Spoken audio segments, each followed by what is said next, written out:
देखिए, in ray optics, in ray optics, wavelength is considered to be zero.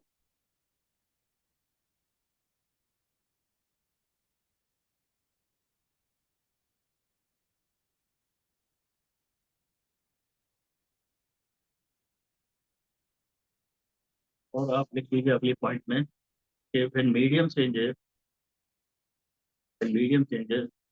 as in refraction, frequency never changes.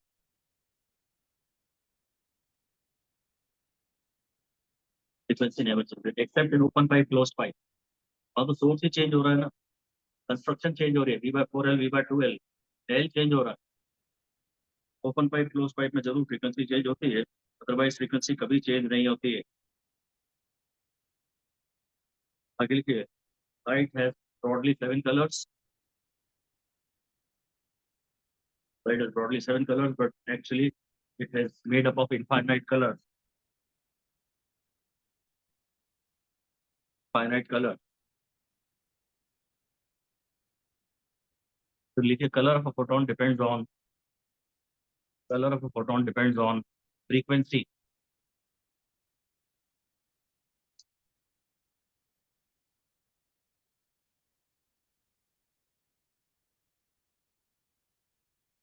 फिर मैं plane mirror पढ़ा रहा हूँ। Plane mirror मेरे हिसाब से कोई ज्यादा इंपॉर्टेंट होता तो नहीं है, पर प्लेन मिरर में लाइट से आ रही है, इंसिडेंस कितना है हमेशा नॉर्मल से नापते हैं, और इससे इस समय एंगल ऑफ इंसिडेंस 90 है। और तो आपको पता ही है कि जब एंगल ऑफ आई होता है वो मतलब आर भी होता है। तो लिख दीजिए, when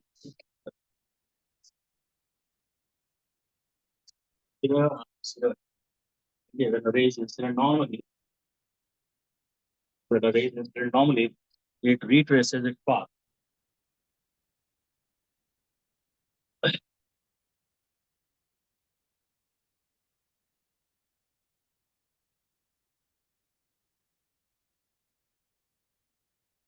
It is the angle of deviation in a single plane mirror.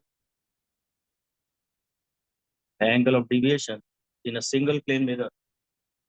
एक ही प्लेन मिरर रहता है, इससे आती है, इससे चले जाती है, इसको ऐसे जाना था, इस एंगल को एंगल ऑफ डेविएशन कहते हैं। कितना ही डेविएट हो गई, तो ये आई है, जो पूरा एंगल 180 था, और जो डेविएशन है वो है 180 - 2i। अगर सिंगल प्लेन मिरर हो तो,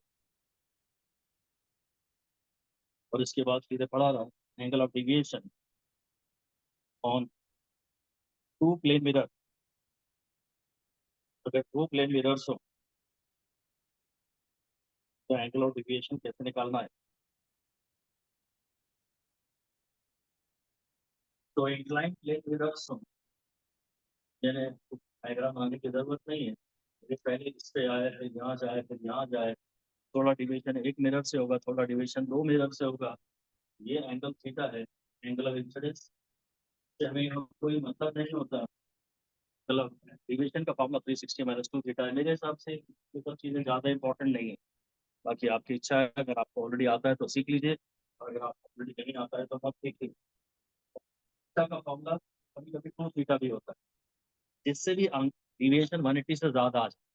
अगर दो है तो डिविएशन ज्यादा तो करेंगे, जिससे भी डिविएशन 180 से ज्यादा आ जाए, ठीक है, 90 से नहीं, 180 से ज्यादा आ जाए। ये डेफिनेटली ये सारी चीजें मेरे हिसाब से प्लेन मिरर, मैं मानता हूँ कि बहुत ज्यादा इम्पोर्टेंट नहीं है। तो चलिए प्लेन मिरर के बारे में आपको और बता देते हैं, यहाँ लिख दीजिए, for plane mirror radius of curvature is infinite.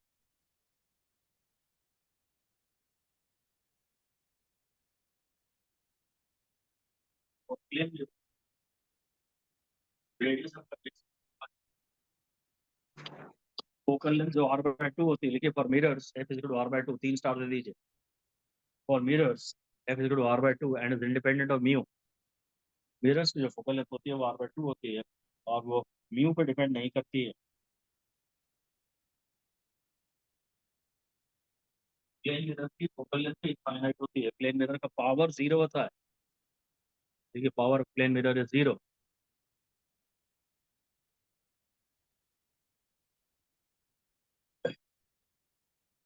और इसलिए प्लेन मिरर में तो हम यही बोलते हैं कि जो ऑब्जेक्ट की स्पीड होती है वही इमेज की स्पीड होती है। आपको सवाल में देखना पड़ता है कि आपस में मांग रहा है रिलेटिव इमेज या एक दूसरे से मांग रहा है। ऑब्जेक्ट की स्पीड अगर वी है मिरर के रिस्पेक्ट में, तो इमेज की स्पीड भी मिरर के रिस्पेक्ट में वी होती है। हाँ वेलोसिटी मांगेगा तो डायरेक्शन का भी ध्यान देंगे, माइनस भी बोलेंगे, और इनकी आपस में रिलेटिव स्पीड टू वी होगी। और प्लेन मिरर का सबसे ही इंपॉर्टेंट रिजल्ट तो वह है कि जब प्लेन मिरर को थीटा से घुमाते हैं तो रिफ्लेक्टेड रे टू थीटा से घूम जाती है। चलिए लिखिए angular velocity of plane mirror is omega. Angular velocity of plane mirror is omega, then the angular velocity of the reflected ray is 2 omega. Angular velocity of the reflected ray is 2 omega. जब mirror theta से घूमता है तो reflected ray 2 theta से घूम जाती है। तो मिरर थीटा से घूमता है तो रिफ्लेक्टेड रे 2 थीटा से घूम जाती है।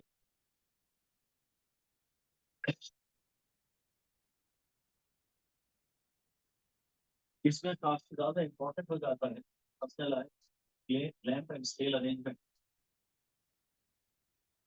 लैंप एंड स्केल अरेंजमेंट में कभी कभी लाइट पहले ऐसे आ रही, तो पूरा ही क्यों समझाऊं, बस ये जानकारी दे देता हूँ।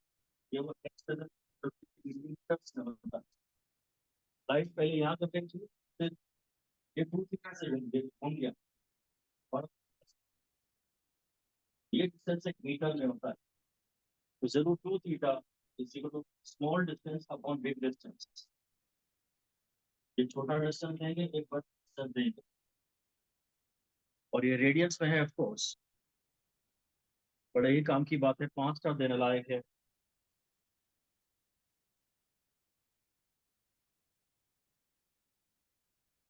लैंप इन स्केल अरेंजमेंट काफी ज्यादा इंपॉर्टेंट होता है। इसमें एक स्टैंडर्ड रिजल्ट आपको याद ही है कि लिख दीजिए, if height of person is L, height of person is L, then height of person is L, height of person is L, then height of its image is L by 2. Height of its image is L by 2. वो through हमारा पड़ा 4 5 है। उसके तरह इतना height of its image is L by 2. Height of its image is L by 2, sorry, उसकी अगर height L है तो प्लेन मिरर L by 2 का चाहिए। उसकी हाइट L है तो प्लेन मिरर L by 2 का चाहिए। और सामने वाली दीवार को देखना हो, पीछे वाली दीवार को देखना हो, तो लिख दो टू व्यू वॉल बिहाइंड। ये भी इंपॉर्टेंट नहीं है वैसे। व्यू वॉल वॉल बिहाइंड, पीछे की दीवार को देखना हो तो H is equal to L/3। ये सब आप कुछ याद कर सकते हैं। पीछे की दीवार को देखना हो तो H is equal to L/3।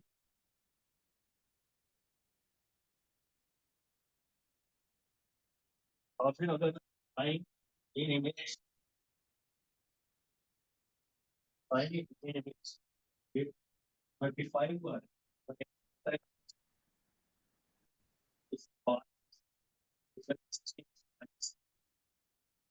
Image में टाइम जैसा कि आपको दिख रहा है, सपोज वो कुछ है और एक्चुअल टाइम चाहिए तो उसे 1160 में से माइनस कर दीजिए, और फिर लिखिए नंबर ऑफ इमेजेस। अगर ये एंगल थीटा है तो पहले तो आप 360 बाय थीटा निकालिए। ये भी मेरे हिसाब से तो इम्पोर्टेंट नहीं है, पर मैं जल्दी से रिवाइज करा रहा हूँ।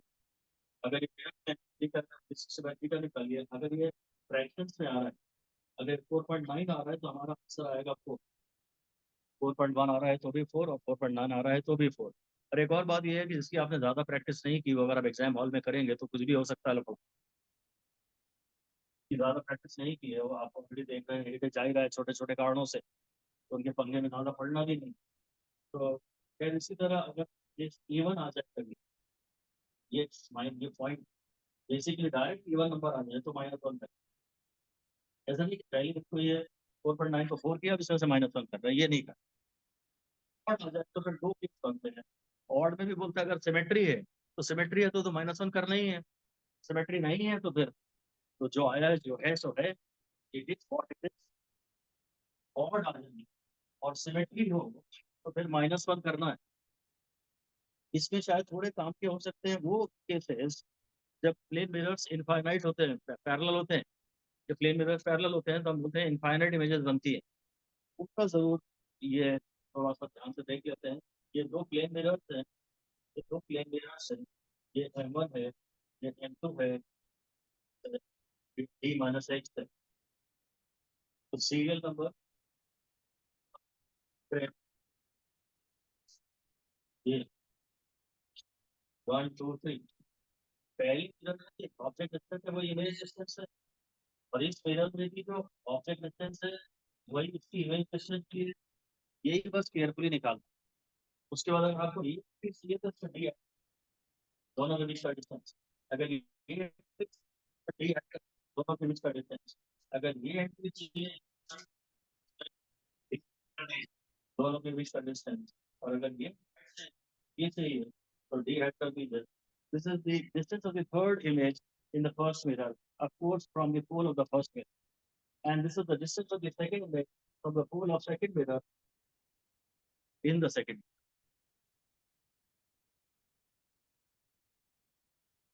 पहला इमेज डिस्टेंस, इसके लिए ऑब्जेक्ट डिस्टेंस x है तो इसके लिए इमेज डिस्टेंस भी x आएगा। इसके लिए ऑब्जेक्ट डिस्टेंस d-x है तो इसके लिए इमेज डिस्टेंस भी d-x आएगा। उसके बाद आप क्रॉस में d ऐड करते जाइए तो 70 से इमेज डिस्टेंसेस आपको मिल जाएंगे। बिना ज्यादा प्रैक्टिस के भी ये सीखा जा सकता है। सीख लीजिए तो ठीक है, और नहीं तो आपको भी जो अच्छा लगे वो करिए। और लपक लपक के बहुत सारा मैटर आप छोड़ भी सकते हैं। लपक लपक के बहुत सारा मैटर आप छोड़ भी सकते हैं।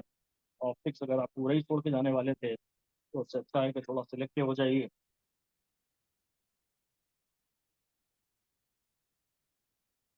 अब आप हेडिंग दे दीजिए कॉन्केव मिरर।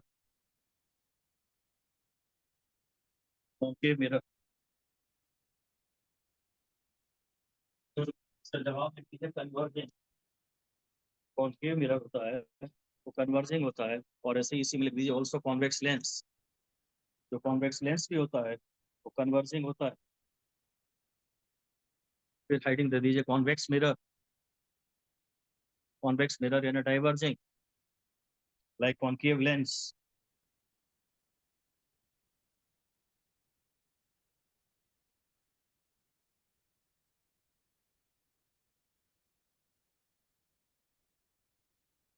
अच्छा, प्लेन मिरर के बारे में एक बात यह और जरूर हम बताना चाहेंगे कि लिख दीजिए कि not for plane mirror usually the incident beam is diverging.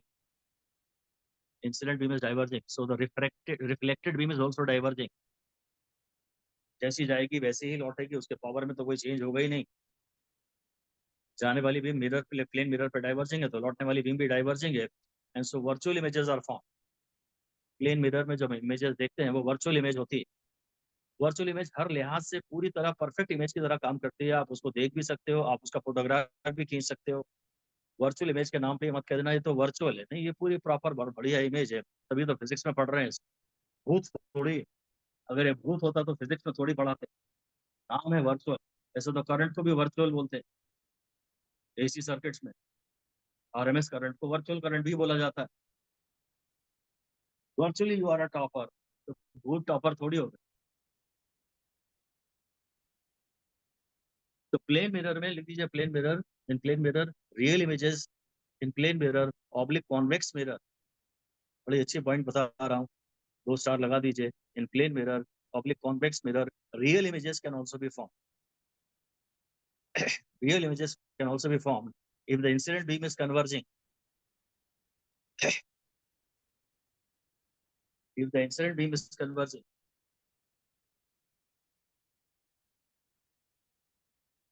भाई वैसे तो हम लोग ये रूल बनाते हैं, वैसे वो सब भी लिख ही देते हैं।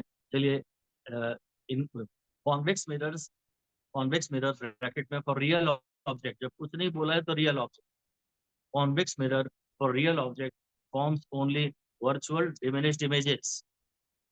कॉन्वेक्स मिरर है तो केवल वर्चुअल डिमिनिश्ड इमेजेस ही बनाता है।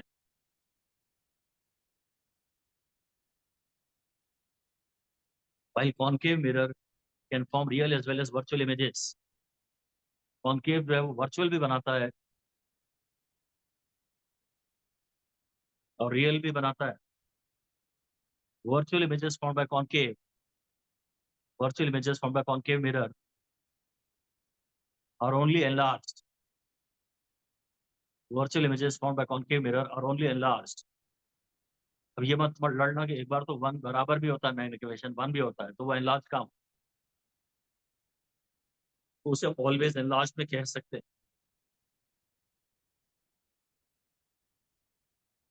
जब हम ये सब कह रहे हैं तो हम हमेशा मान के चल रहे हैं कि रियल ऑब्जेक्ट है, ब्रैकेट में लिख दीजिए these rules are for real object only. ये रूल केवल रियल ऑब्जेक्ट के लिए हैं।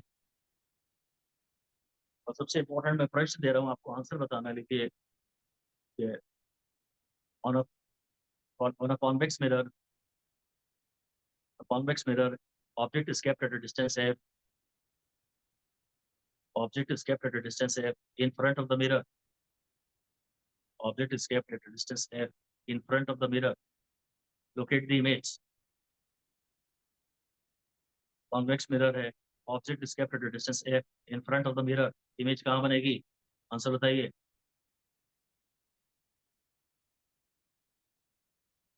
f/2। शाबाश, वेरी गुड। वार्निंग लिख दीजिए।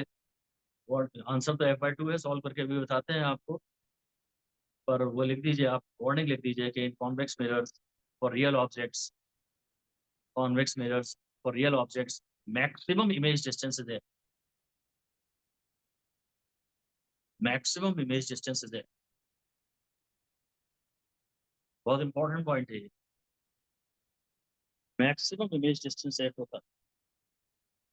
और बात अगर मैं मिरर्स की बात करूं, यहाँ मैं लेंसेज की बात कर लेता हूँ, तो मिरर्स में x = 1/b plus 1/b, M for mirror है तो पहले फॉर्मूले में प्लस आता है, बाकी सारे फॉर्मूले पे माइनस आता है, pb -1/f है। एम का फॉर्मूला f/f, यहाँ प्लस है तो यहाँ -2 चलता है, और ये तो फिर ऐसे ही। ये मिरर से सारे फॉर्मूले हैं। लेंसेज में 1/f=1/b -1/e होता है, लेंस ऑफ लेंस ये फॉर्मूला प्लस b/2 हो जाएगा, ठीक है। सर ऐसा ही तो में कोई माइनस नहीं होता है, और यहाँ प्लस 1/f होगा, और m का फॉर्मूला f/, यहाँ अगर माइनस आ गया तो यहाँ प्लस आ जाएगा, ये वाला फॉर्मूला चेंज नहीं होता। अगर कभी भी ग्राफ बनाने को कहेंगे तो ये वाला ग्राफ स्ट्रेट लाइन, या इवन 1/u और 1/e में भी ग्राफ 1/u और 1/e में भी ग्राफ स्ट्रेट लाइन बन सकता है या बनेगा, क्योंकि ये y=mx+3 के रूप में रीअरेंज हो रहा है। अगर आपको कभी ग्राफ बनाना हो तो आप सारे साइन डाल दें और उसके बाद y=-mx+3 वगैरह के रूप में रीअरेंज करना, तब ये। पर u और v में जो ग्राफ आएगा वो स्ट्रेट लाइन नहीं है, u और v में जो ग्राफ आएगा वो स्ट्रेट लाइन नहीं है।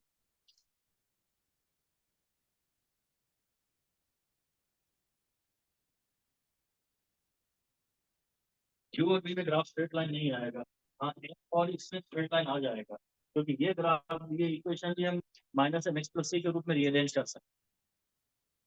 स्ट्रेट लाइन का ग्राफ की केवल एक कंडीशन होती है कि y=mx+c के रूप में आ रहा है तो ही केवल स्ट्रेट लाइन होता है। बाकी इंक्रीजिंग ग्राफ है तो पता नहीं कैसा भी हो सकता है, और डिक्रीजिंग ग्राफ है और स्ट्रेट लाइन नहीं है तो फिर मोस्टली ऐसे ही होता है। ग्राफ बहुत ज्यादा आसान होते हैं, ग्राफ बहुत ज्यादा आसान होते हैं, आपको ग्राफ की कभी ये पॉइंट, उसके बाद आप पूरी फिजिक्स में कोई भी ग्राफ बना सकते हैं कि ग्राफ का स्टार्टिंग पॉइंट क्या है, ग्राफ का एंडिंग पॉइंट क्या है, ग्राफ राइजिंग ग्राफ है या फॉलिंग ग्राफ है। अगर वो स्ट्रेट लाइन से रीअरेंज उसकी इक्वेशन हो सकती है तो ही वो स्ट्रेट लाइन है, वरना वो कर्व्ड टाइप का ग्राफ आएगा।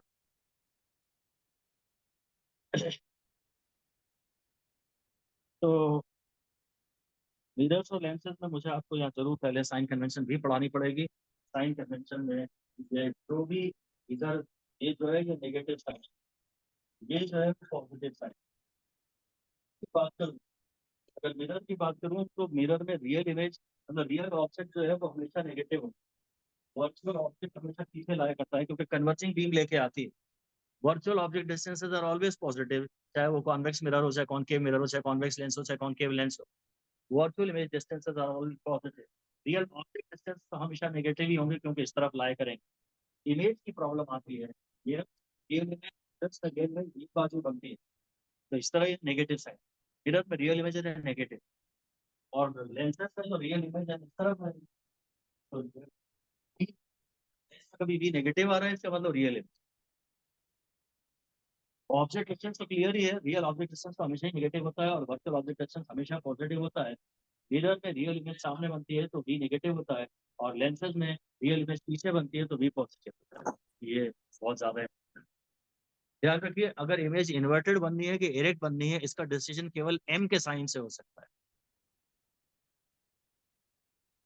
अगर वी से केवल ये पता पड़ता है वी पॉजिटिव आ रहा है मतलब इमेज उस तरफ बनी है, वी नेगेटिव आ रहा है मतलब इस तरफ बनी है। एम अगर पॉजिटिव आ रहा है तो इरेक्ट इमेज बनी है, अपराइट मतलब, और एम नेगेटिव आ रहा है तो इन्वर्टेड इमेज बनी है। ये कभी भी भूल मत करना कि रियल तो इन्वर्टेड ही होगी। Real images are always inverted, ये बात अब सही नहीं रह गई क्योंकि अब वर्चुअल ऑब्जेक्ट का भी तो जमाना आ गया।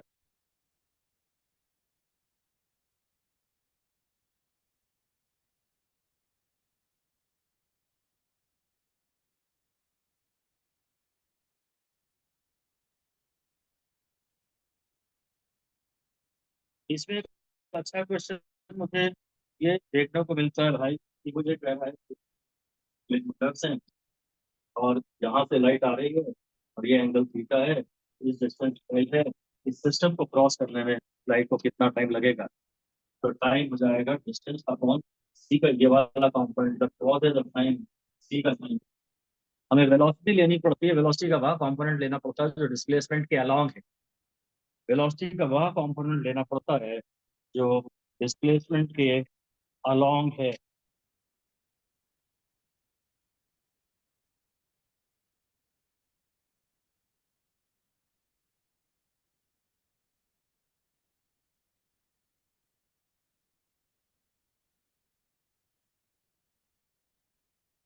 और फिर थोड़ा ज्यादा क्वेश्चन लिखिए, can Vivo B obtained by concave mirror? Virtual, वो भी मतलब वर्चुअल ऑब्जेक्ट की वर्चुअल इमेज, वर्चुअल ऑब्जेक्ट की वर्चुअल इमेज कॉन्केव में बन सकती है या नहीं? तो वर्चुअल ऑब्जेक्ट यानी कन्वर्जिंग बीम, वर्चुअल ऑब्जेक्ट यानी कन्वर्जिंग बीम, और मिरर तो है कॉन्केव बोला, कॉन्केव बोला, तो आने वाला बीम कन्वर्जिंग है और ये मिरर भी कन्वर्जिंग है, तो लौटने वाली बीम तो और भी कन्वर्जिंग होगी। और कन्वर्जिंग बीम से जब रिफ्लेक्टेड बीम कन्वर्जिंग होती है, लिखो ऐसा, when ever the reflected beam is converging it forms real image. Reflected beam जब भी कन्वर्जिंग होती है तो रियल इमेज बनाता है। इसी तरह कॉन्वेक्स मिरर रोरी बना सकता है क्या? कॉन्वेक्स मिरर रियल ऑब्जेक्ट की रियल इमेज बना सकता है क्या? ये तो पक्का ही है, रियल ऑब्जेक्ट की तो हमेशा वर्चुअल इमेजेस ही बनाता है। कॉन्वेक्स मिरर रियल ऑब्जेक्ट की रियल इमेज नहीं बना सकता।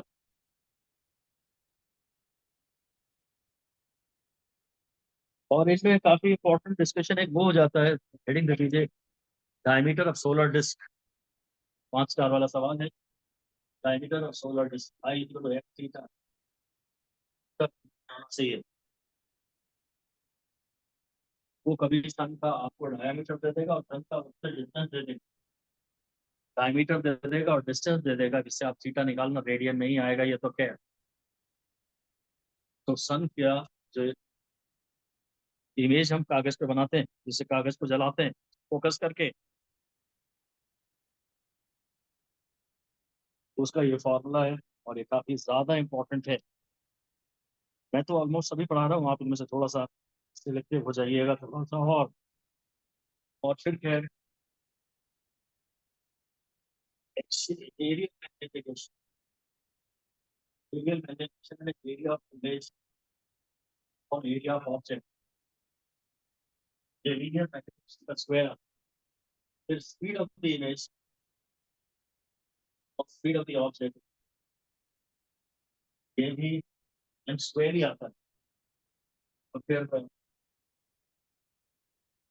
तो क्या है, shear magnetism और शॉर्ट ऑब्जेक्ट, जब ऑब्जेक्ट ऐसे लेटा हुआ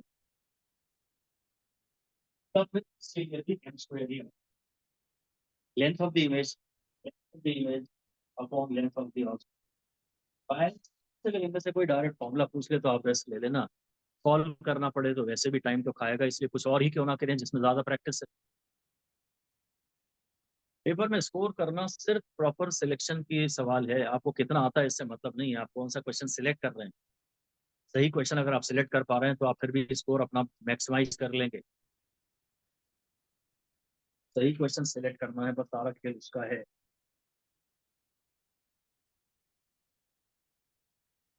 पहले राउंड में केवल वही क्वेश्चन, तो आप second round third round classify भी मत करो, बस आप तो देखो कौन सा छोटा सवाल दिख रहा है, जो दिखने में भी छोटा है और करने में भी छोटा है, उनको छांट छांट के कर लो। और ऐसे बस अगर 10 12 15 तक अगर सवाल पहुंचा दिया आपने तो आप पेपर फाइनली पूरा संभाल। पहले राउंड में कोई भी छोटा सवाल आपसे छूट ना जाए, और इससे साथ ही में डायरेक्ट कई बार तो सिर्फ फॉर्मूले पूछ लेते हैं, एक आध सवाल तो आते ही है, एक आध डायमेंशन सवाल आ जाता है। एक ये फॉर्मूले होगा speed of the image upon speed of the object या एक्शियल मैग्निफिकेशन, सब एम स्क्वायर होता है। पहले एम निकालना पड़ता है F upon F minus you से। और ये जो फॉर्मूले मैंने बताया ये सब मिरर्स में भी वैलिड है, लेंसेज में भी वैलिड है।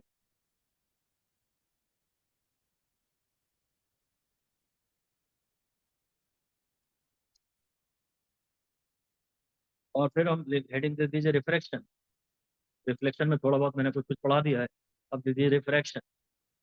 और उसमें तो बस मुझे यही पता है कि when light goes into denser medium, when light goes into denser medium, everything decreases। जब लाइट डेंसर मीडियम में जाती है तो वेवलेंथ भी न्यू गुना कम हो जाती है, वेलोसिटी भी न्यू गुना कम हो जाती है, फ्रीक्वेंसी तो खैर कभी भी चेंज होती ही नहीं है। इवन साइन और जो साइन थीटा होता है ना,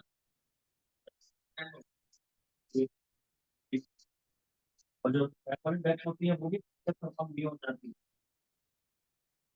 डेंसर मीडियम में जाने के बाद सब कुछ तो न्यू गुना कम हो जाता है। सेल्फ तो एक बार पूरा बोलना ही पड़ेगा कि mu one sine theta one, mu two sine theta two. Self में आप जानते हैं कि आप म्यू को sine i by sine r नहीं कहेंगे, उसमें रिस्क है। Mu one sine theta one को mu two sine theta two कहते रहिए। एक बड़ी पावरफुल चीज होती है जो कि कभी पेपर में ज्यादा आई नहीं है, इंटरमीडिएट। और पैरेलल सरफेसेस है तो बस आप यहाँ का और यहाँ का डायरेक्ट लिख सकते हैं, ऐसे बीच के मीडियम थे ही नहीं। Mu one sine theta one mu four sine theta four भी कह सकते हैं आप, अगर पैरेलल सरफेसेस पे रिफ्लेक्शन हो रहा है तो बीच के मीडियम है ही नहीं, ऐसा मान लीजिए। और अब बहुत इंपॉर्टेंट बात बता रहा हूँ आपको, थियरी थोड़ी सी glass slab, refraction in glass slab, थोड़ी थियरी। और इसलिए ये डायरेक्ट हमारे तक भी पहुंचा सकती है। यहाँ पर जो सारे कलर अंदर थोड़ा थोड़ा रुक जाते हैं क्योंकि पैटर्न यहाँ पे डिस्पर्शन होता है, या व्हाइट लाइट है तो यहाँ भी व्हाइट करती है, और अंदर डिस्पर्शन हो जाता है। अंदर डिस्पर्शन में red jammer and jammer red colour का सबसे ज्यादा होता है, फिर प्योर में रेड कलर का वेवलेंथ सबसे ज्यादा होता है। तो रिफ्लेक्शन के सभी प्रभाव रेड में सबसे कम होते हैं। व्यू का मतलब व्यू लैम्बडा पर डिपेंड करता है, म्यू लैम्बडा पर डिपेंड करता है। रेड कलर की वेवलेंथ सबसे ज्यादा है तो रेड कलर का म्यू सबसे कम है, और म्यू ही सबसे कम है यानी इफेक्ट ऑफ रिफ्लेक्शन सबसे कम होगा। तो रेड सारे कलर डिग्रेड होंगे और रेड कम डिग्रेड। रेड कलर में रिफ्लेक्शन के सभी प्रभाव सबसे कम होते हैं, बड़ी इंपॉर्टेंट लाइन है। एग्जाम वाले दिन हो सके तो रेड कपड़े पहन के जाना, वैसे तो व्हाइट पहनना चाहिए, गर्मी का दिन होता है, पर अगर तुमको प्रभावित नहीं होना है किसी भी चीज से तो भाई एक एक क्वेश्चन तो कम से कम बन जाएगा कि रेड पहन के आए आज तो डिफ्लेक्ट हो गई नहीं। रेड में रिफ्रैक्शन के सभी प्रभाव सबसे कम होते हैं। ठीक है, अंदर जाने के बाद वेलोसिटी भी सबकी कम होगी, पर रेड की कम कम होगी, रेड की वेलोसिटी ज्यादा होगी। रेड की दूरी ज्यादा है, की वेलोसिटी भी ज्यादा है। आपको रटना यह है कि सब सारे कलर सेम टाइम पे आते हैं। हालांकि सबने रास्ता अलग अलग तय किया है, पर सारे कलर एक साथ ही आप पहुंचते हैं। तो ये these the emergent place, these emergent place stay back at different points. So यही सारे कलर यहाँ टाइम सबका सेम होगा, और पॉइंट सबके अलग अलग, और बाद में तो खैर सारे एक दूसरे के पैरेलल बन ही जाते हैं। ग्लास स्लैब में फाइनली डिस्पर्शन नहीं होता, और ग्लास स्लैब में कोलिगेशन भी नहीं होता। No dispersion, no cleavage. Glass slab में कुछ भी नहीं। यहाँ पे आपको याद दिला दूं कि प्रिज्म्स में भी कॉम्बिनेशन पढ़ाए जाते थे किसी जमाने में, क्रोमेटिक एबरेशन वगैरह वगैरह, क्रोमेटिक एबरेशन पढ़ाते थे, और फिर कॉम्बिनेशन पढ़ाते थे। ना वो लेंसेज के कॉम्बिनेशन हमारे सिलेबस में है, ना मिरर्स के कॉम्बिनेशन हम ये हमारे सिलेबस में है। कभी कभी वो कई without deviation, deviation without dispersion, हम तो बोलना हम सब विदाउट विदाउट विदाउट विदाउट ही है बस, कुछ तो आता नहीं है। यही ध्यान रखिए, all effects are minimum in red.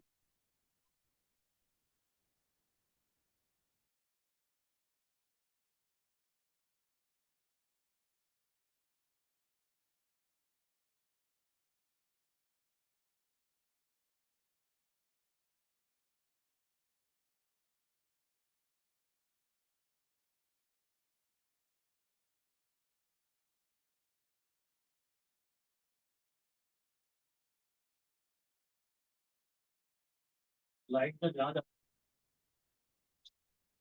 Light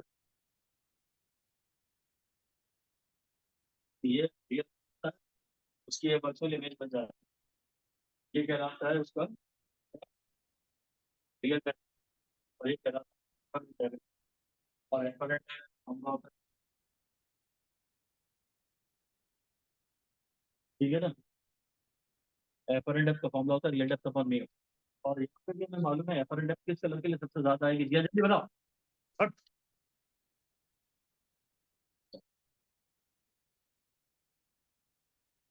efferent depth किस कलर के लिए सबसे, क्या पता मैंने क्या पूछा था। ब्लू सबसे कम है, तो रेड सबसे कम उठेगा। हाँ एफरेंट डेप्थ, इतनी जल्दी आंसर क्यों दिया। गलत देखी तो मैं वैसे मजाक उड़ा था, सही दिया तो मैं कह रहा हूँ इतनी जल्दी क्यों दी।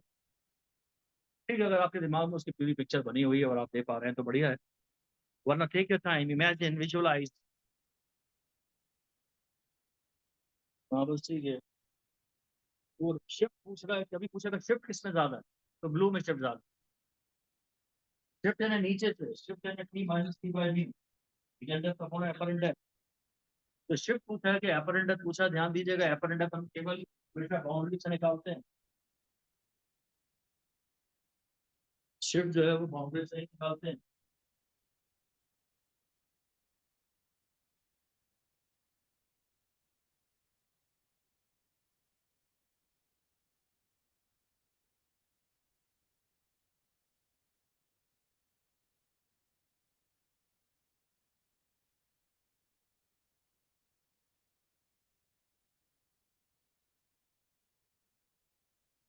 इसमें तो भैया एक टिपिकल सवाल ये आता ही था, अच्छा लड़की सामने आके पेज में एयर बबल है, तो यहाँ से तो रियल डेप्थ है वो वो एक्स है, यहाँ से तो रियल डेप्थ है वो डी माइनस एक्स है, मान लीजिए ये डी है।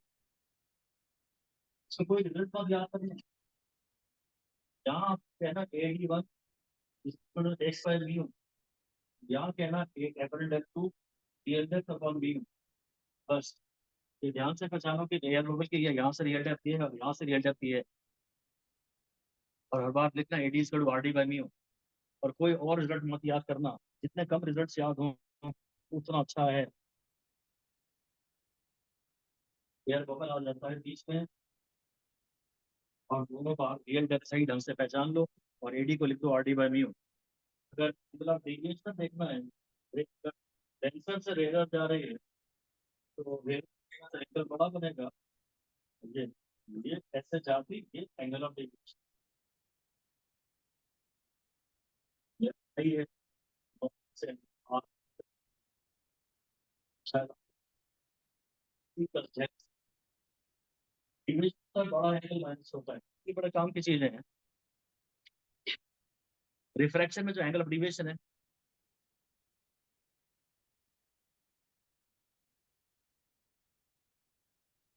तो सारा इतनी मुसीबत में डाल देते हैं लोग।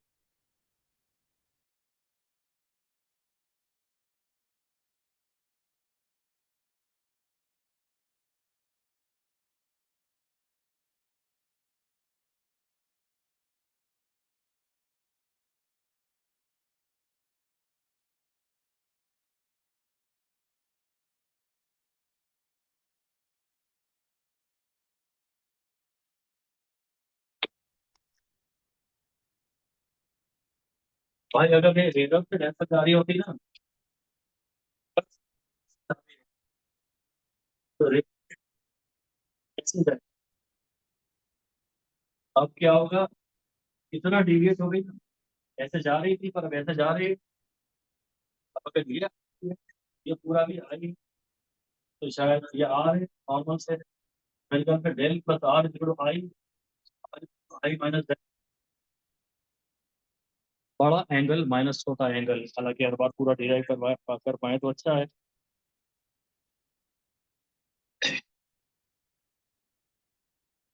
ये ऐसे जा रही थी पर अब फाइनली ऐसे जा रही है, इतना अपने पाथ से डिविएट हो गई है, इतना अपने पाथ से डिविएट हो गई है। फिर हम ये क्रिटिकल वाला केस बनाते हैं, जब ये आंसर से लिखा जाए, तो ये तो जो डिविएशन है वो इम्पोर्टेंट है। कि जो डिविएशन है,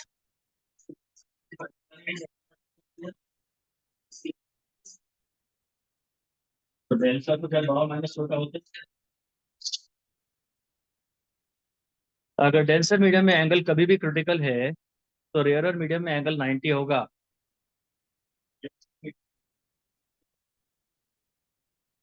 बात नहीं, जो भी ये चलने दीजिए, कोई बात नहीं। ये डेंसर मीडियम में एंगल क्रिटिकल है, तो रेयरर मीडियम में एंगल 90 होगा। और डिविएशन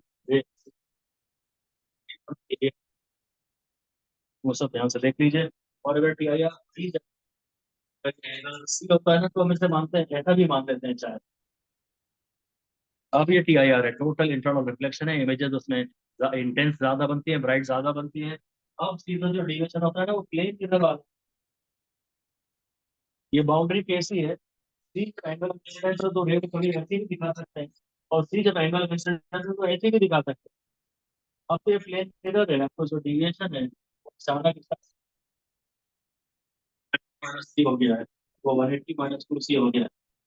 जैसे टी आर होता है ना, सडन डिविएशन में चेंज हो जाता है, स्मूथ चेंज नहीं होता, सडन चेंज हो जाता है।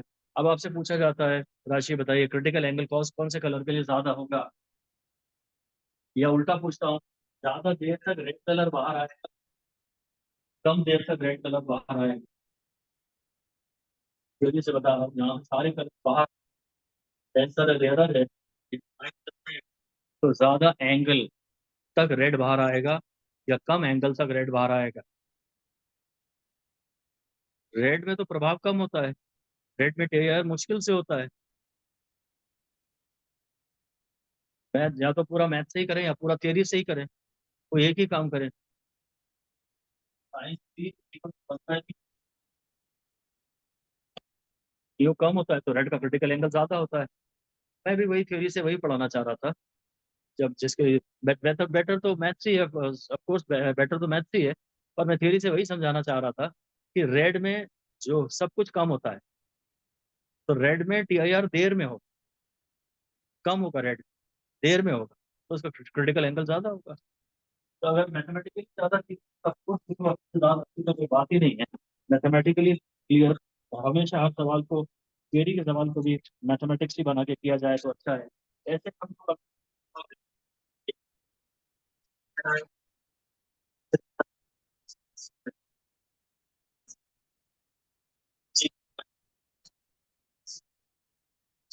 और इसे सॉल्व करके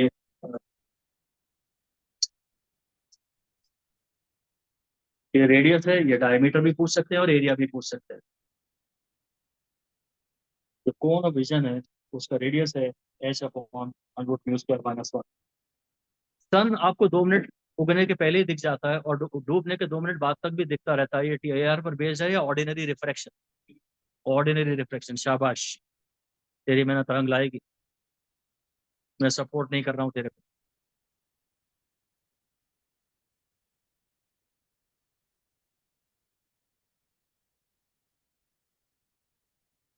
टीआईआर पर बेस्ड नहीं है ये, टेस्ट में दे ही दिया है तो क्लियर हो ही जाएगा।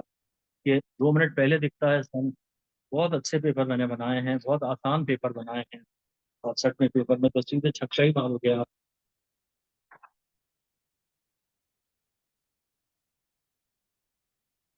हर बॉल पे जीरो, छक्का मारने की कोशिश करोगे हर बॉल पे जीरो। और टीआईआर की एप्लीकेशन में तो मिराज विराज आ जाता है। कहीं भी पूछे हम, चाबा भाई आज तुम शाइन क्यों ज्यादा कर रहे हो, टीआईआर कर रहे हो बॉस, है ना भाई?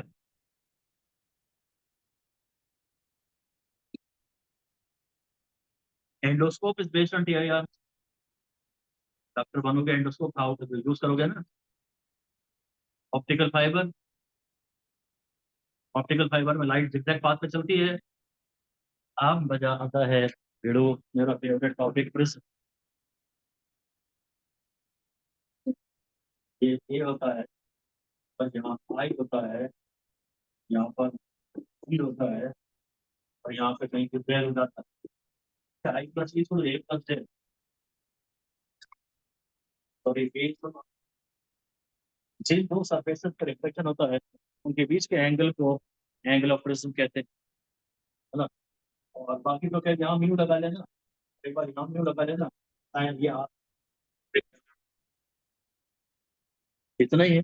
प्रिज्म तो बहुत मस्त, भक्कम, बेहतरीन, मस्त सवाल बनता है, और बहुत ज्यादा आसान है, और आपको साथ निभाएगा। यही दो मेन फॉर्मूले हैं। हमेशा डेल को डेलियम मत ले लेना। तुम्हें डेलियम इतना पसंद है कि तुम्हें डेल देखना मंजूर ही नहीं।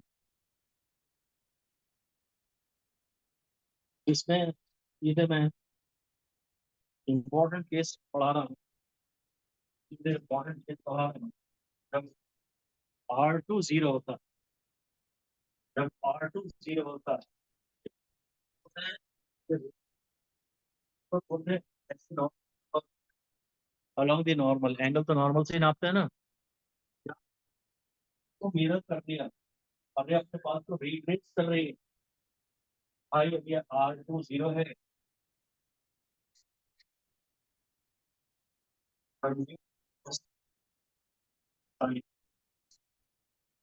अगर फिर प्रश्न हो तो को आई बात सकते हैं। बहुत ही ज्यादा फेवरेट है ये, पेपर में खूब आता है, खूब आता है। इतना ही आ चुका हो, दोबारा भी इसकी हमेशा आने की संभावना बनी रहेगी।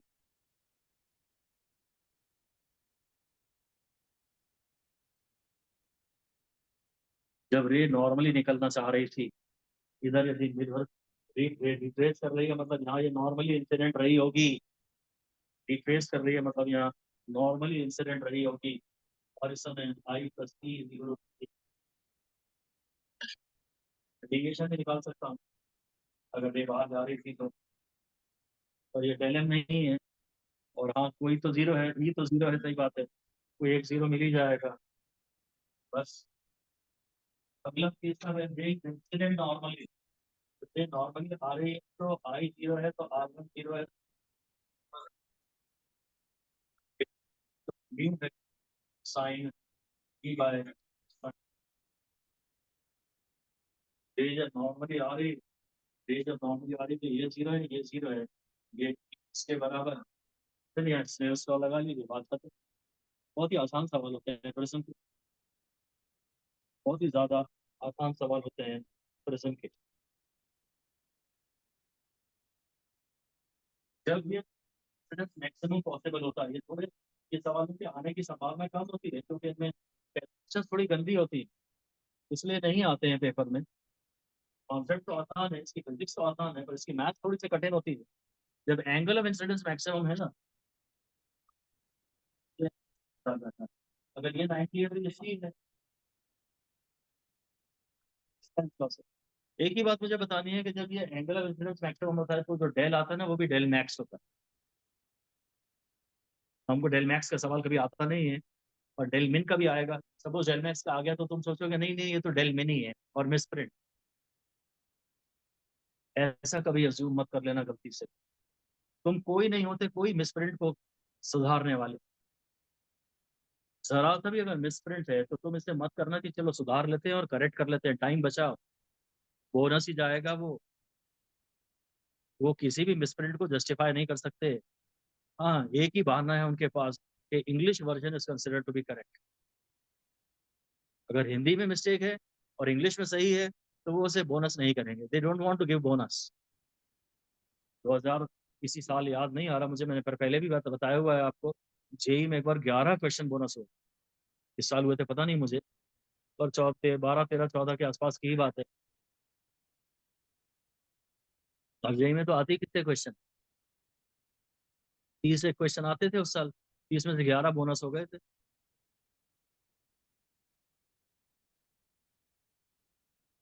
और गलती मत करना कि जरा भी मिसप्रिंट है, अगर 10i माइनस साइन आई कुछ लिख दिया है तो मत सोचना कि यार इसको मैं सही कर लूँ, टाइम बचाओ।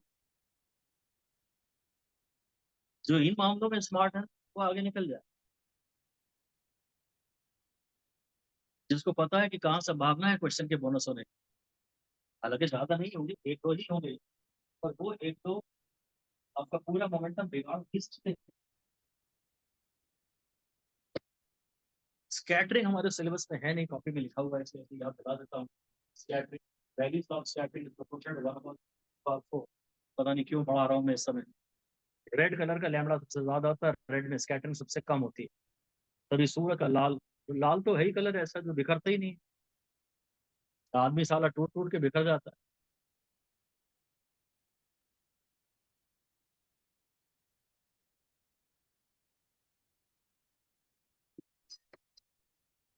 ठीक है,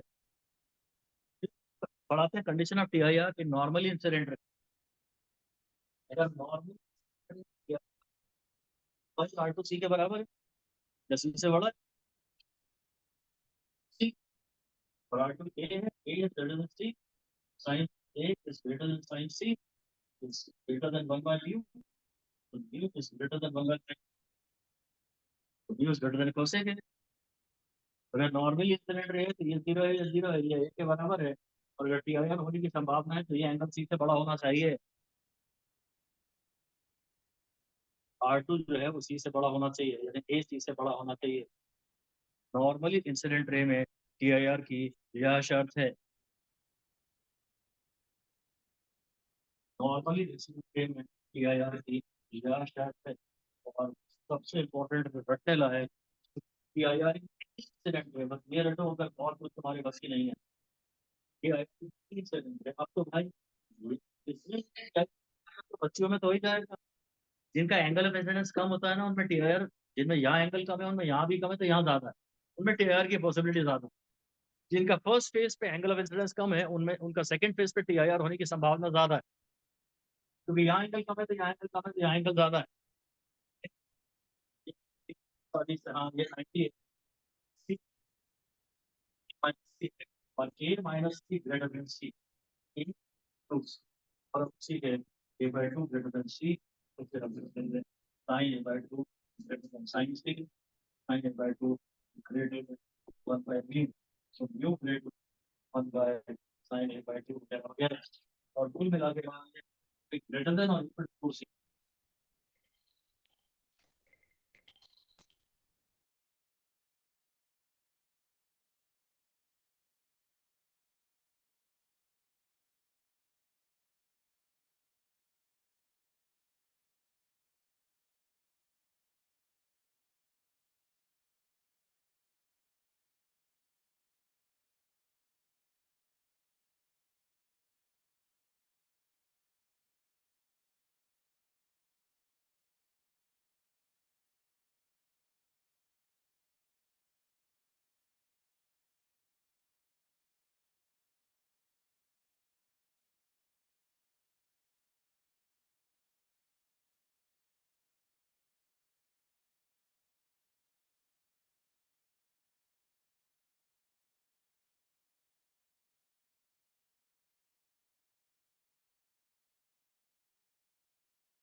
हाँ, तो भाई अगर ए ग्रेटर देन 2 से हुआ ना तो फिर इसमें तो कोई माई का लाल आता है, ये सब में टी आई आर करके पलट देगा, लौटा देगा सबको, मार मार के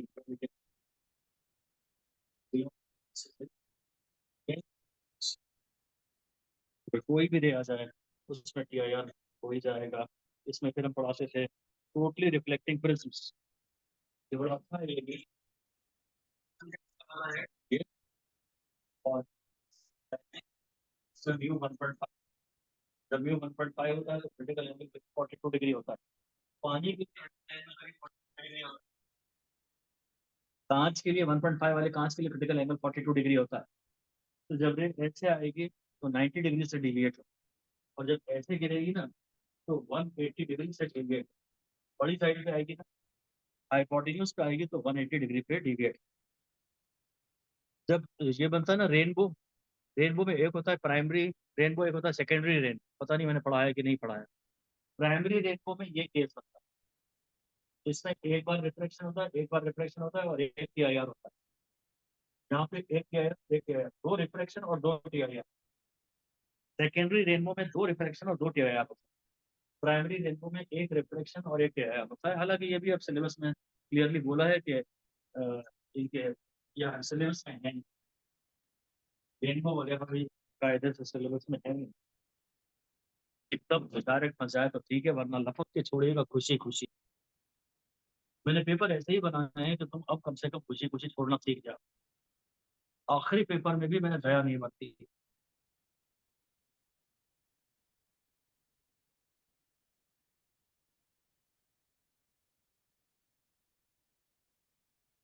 और एक और बात यह है कि कभी भी बोले वो कि इसका म्यू कितना होना चाहिए तो बस रूट, कोई भी सवाल आ जाए अगर सॉल्व कर पा रहे हो तो ठीक है, नहीं तो mu min is equal to root, mu है रूट 2 या उससे अगला बड़ा वाला, mu min is equal to root 2।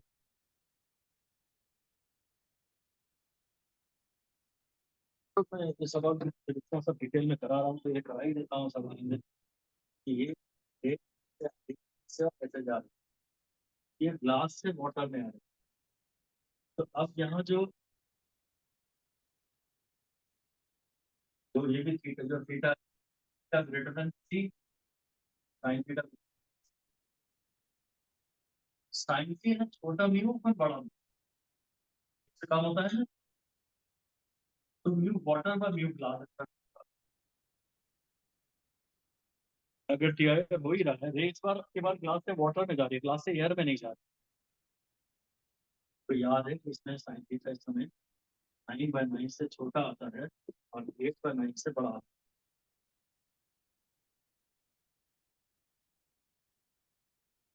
है। ये एक ये सब याद रख लें, ठीक है। बाकी डेल आई ग्राफ, डेल बहुत बढ़िया ग्राफ है, आप जानते हैं ये शुरू में शुरू में टी आई आर हो रहा, डेल नहीं वाला भी बड़ा इंपॉर्टेंट है, सर्किट में जेड का ग्राफ था, जेड वर्सेस फ्रीक्वेंसी, वैसे ही टाइप का ग्राफ बनता है इन जनरल, सेम। इसमें से कुछ ना कुछ पेपर में आने की संभावना है, इसको जरूर पढ़ के जाइएगा, इस ग्राफ को और इससे रिलेटेड बातों को। ये आई और ई बराबर होते हैं, सेम डेल के लिए आई और ई बराबर होते हैं, सेम डेल के लिए दो पॉसिबल आई होते हैं, एक आई होता है एक ई होता है, और डेल मिन में आई और ई बराबर, और हम सिर्फ डेल मिन की ही बात करते हैं, एक parameter to the base of risk, और ये सब सिमेट्री होती है, सिमेट्री होती है। हालांकि सिर्फ तब होता है जब इक्विलेटरल प्रिज्म, ये जितने भी रूल बनाए हैं ना हमने, ये सब इक्विलेटरल प्रिज्म के लिए बनाए हैं। और R1 R2 के बराबर आई और आई प्लस ई ए प्लस एल, तो आई प्लस आई टू आई, फिर म्यू की वैल्यू भाई हमने सन 2012 में सिर्फ ये पूछा था उन्होंने, जे नीट का मेन था, सीबीएसई का मेन था, और सिर्फ ये पूछा था कि भाई इन दी पोजीशन ऑफ डेलम आर और ए में क्या रिलेशन। उस साल सिर्फ 30 क्वेश्चन, 30 क्वेश्चन आए थे, 30 में से ये एक क्वेश्चन था। यू आर गिवन 90 सेकेंड्स पर क्वेश्चन, पूरे पेपर में मतलब 120 क्वेश्चन थे पीसीबी में, और उसमें से एक क्वेश्चन ये भी था, तो तुम क्यों सोचते हो कि ये सब बुरा ही होगा तुम्हारे साथ? ऐसे कुछ क्वेश्चन भी आ जाए बस, तो तुम अपनी नैया पार लगा लो, कि बाकी तो कुछ बनना ही नहीं, किसी से नहीं बनना। तुम देख ही रहे हो सबका क्या हाल, देख ही रहे हो सबका क्या हाल। तो जो थोड़ा स्मार्ट है और जो थोड़ा डेयरिंग है, वो निकाल के ले जाए। जिसको फर्क नहीं पड़ता छोड़ दे, जिसको ये मिल जाए और वो इससे खुश हो जाता। एक आदमी है जो रो रहा है कि मुझसे तो कुछ भी नहीं बन रहा, एक आदमी है कि चलो ये तो आए, ये तो बना, इसको देख के खुश, उसका सिलेक्शन होना ही है भाई। जिस आदमी में जिंदगी के प्रति मेच्योरिटी आ गई, वही तो सिलेक्ट हो सकता है डॉक्टर बनने के लिए। जो रोतला है, जो हर चीज पे मरम मरम करता है, ज्यादा टेंशन लेता है, उसको अभी सिलेक्ट थोड़ी ना होना चाहिए। It doesn't qualify for getting selected. चाहे जिंदगी ने आपके साथ कितना भी बुरा किया, आपको तो मुस्कुराना है। और अगर आपने मुस्कुराना नहीं सीखा, तो आप दूसरों को क्या ही मुस्कुराओगे। उसे भी रुलाओ, खुद ही रोतले हो तो सबको रुलाओगे। पेशेंट जैसा आया था, उससे तुम्हारे यहाँ से अच्छी हालत में लौटना चाहिए कि बुरी हालत में?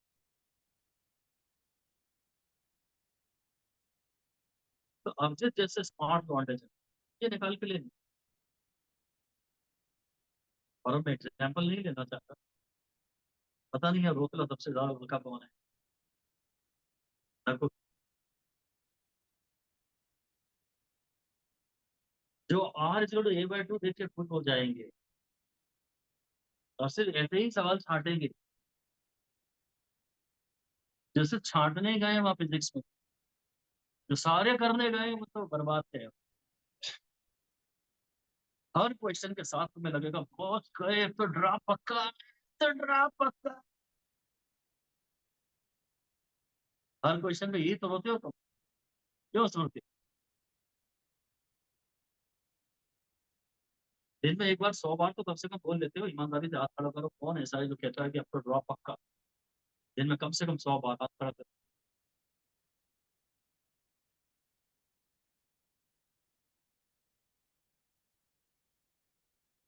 Your choice. Now only the stoic personality will win. पक्का। ऐसे क्वेश्चन भी आते हैं, क्या पता पेपर में क्या आ जाएगा। ऐसा बिल्कुल पॉसिबल है कि छांट छांट के वही चीजें आए। हाइपोथेटिकल मत समझना। मैंने अपनी लाइफ के एक्सपीरियंसेस जो खुद में देखे हैं वो बता रहा हूँ। मैं भी 2000% आश्वस्त था कि मेरा सिलेक्शन इस साल नहीं हो। जब मैं अपने जमाने में 1994 में बीईटी देने गया, 2000% श्योर था कि नहीं। और क्वेश्चन सारे मेरी किस्मत के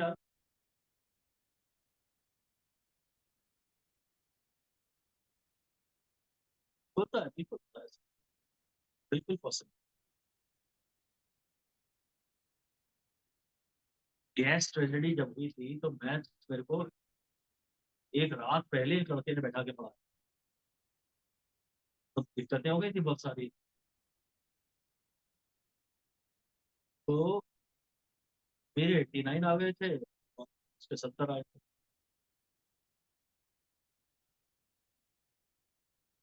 मैं, ये अलग बात है कि तुम कहोगे सर आपकी तो किस्मत ही अलग है, और हमारी तो खुद के से। भाई, तो ये हो गया। और म्यू का फॉर्मूला, अगर कोई पूछे डेलन की केस में आई बताओ, तो म्यू को I+sin A+ डेल/2 sin/2 मत लिख। अगर डेलन के केस में आई निकालना है, तो सिर्फ म्यू को sin A/2 लिखना। फिर बात आती है थिन प्रिज्म की। थिन प्रिज्म में तो डेलम का फॉर्मूला सीधे μ - 1/2 आ जाता है। तो डेलम का फॉर्मूला μ - 1/2 हमें इतना पसंद आता है कि वो अगर थिन ना भी बोले, तो हमारी कोशिश तो ये होती है कि चुपके से तो लगा ही ले, धीरे से लगा ही ले। फिर वो कहता है कि प्रिज्म को हमने 2 टुकड़ों में काट दिया। जैसे बोलते हैं ना, लेंस को ऐसे काट दिया, लेंस को ऐसे काट दिया तो उसका पावर आधा हो गया। अगर प्रिज्म को ऐसे काट देंगे तो उसका एंगल आधा हो गया, तो उसका डेल भी आधा हो गया। अब चक्कर में मत पड़ना कि ये डेल आधा हुआ कि डेल एम आधा हुआ है। डोंट बी परफेक्शनिस्ट, जुगाड़ू। Don't be perfectionist. ये लड़ाई में मत पड़ना के साथ ये मुझे क्लियर नहीं है कि डेल आधा हुआ है कि डेल एम आधा हुआ है। वो तुमसे कोई पूछ भी तो नहीं रहा है, जो पूछ रहा है वही आधा हुआ होगा। नहीं तो तुमसे वो पूछने का उसे हक ही नहीं है जो तुम निकाल नहीं सकते। ये है बहुत ही गंदा सवाल है, बहुत ही गंदा डिस्कशन है जो साथ नहीं देता। और वो है refraction through a single spherical surface. ये एक स्फेरिकल सरफेस है, एक ही कर्व सरफेस है, और यहाँ ऑब्जेक्ट है और यहाँ इसकी इमेज कुछ बन रही है। Mu by v minus mu one by u is equal to mu two minus mu one by R. ये reflection at single spherical surface है। फॉर्मूला खुद ही इतना लेंदी है और ये गलत गड़बड़ ही करेगा। इसे आपने पहले से भी दो चार पांच सवाल भी किए हुए हों तो फिर पेपर में ट्राई कर लेना। अगर आपने उतने भी नहीं किए तो छोड़ देना। यहाँ म्यू वन आर आई होता है, कहाँ नहीं था ऑब्जेक्ट है। म्यू वन आर आई होता है उस मीडियम का जिसमें इंसिडेंट रे चलती है। म्यू टू आर आई होता है उस मीडियम का नहीं जिसमें इमेज बन रही है। म्यू टू उस मीडियम का आर आई होता है जिसमें रिफ्रेक्टेड रे चलती है। और साइन कन्वेंशन सारी डालनी पड़ती है यू वी और आर की, एक्सेप्ट दी अननोन। अगर आर निकालना है तो आर का साइन नहीं डालेंगे, अगर यू निकालना है तो यू का साइन नहीं डालेंगे। बाकी सारी साइन कन्वेंशन आपको डालनी पड़ती है। फिर ये डबल कॉन्वेक्स लेंस हो जाता है, ये प्लेनो कॉन्वेक्स लेंस हो जाता है, और ये कॉनकेवो कॉन्वेक्स टाइप का हो जाता है।